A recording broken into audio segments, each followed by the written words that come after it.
Hello student, welcome back to my commerce જ્ઞાન with તબસ્સુમ ચેનલમાં. તો આજનો મારો ટોપિક છે આર્થિક પ્રવૃત્તિ એટલે શું. તો વિદ્યાર્થી મિત્રો, તમે ઘણી વખત આર્થિક વર્ડ સાંભળતા હો છો, જેમ કે આપણા દેશની આર્થિક પ્રવૃત્તિ સારી નથી, પેલા લોકોની આર્થિક સ્થિતિ સારી નથી. તો આ બધું તો તમે સાંભળતા જ હશો. ઓકે, તો આ આર્થિક વર્ડનો મિનિંગ શું, તો એનો અભ્યાસ આજે આપણે કરી લઈએ. તો આર્થિક એનો સંબંધ છે ને નાણાં જોડે છે, એટલે કે પૈસા જોડે. આર્થિક પ્રવૃત્તિ એટલે કે એવી પ્રવૃત્તિ, એવું કોઈ કાર્ય જે કરવાથી તમને નાણાં મળે, તો એ પ્રવૃત્તિને કઈ પ્રવૃત્તિ કહેવાય? નાણાકીય, એટલે કે આર્થિક પ્રવૃત્તિ.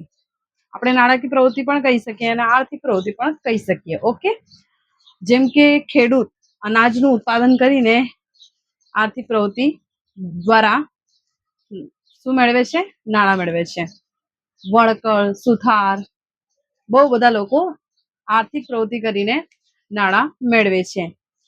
ઓકે, આશા છે તમને સમજાઈ ગયું હશે કે આર્થિક પ્રવૃત્તિ એટલે શું.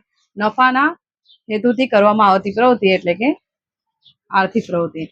તો વિદ્યાર્થી મિત્રો, જો તમે ચેનલ પર નવા હો તો ચેનલને લાઈક કરો, કમેન્ટ કરો. Sorry for this.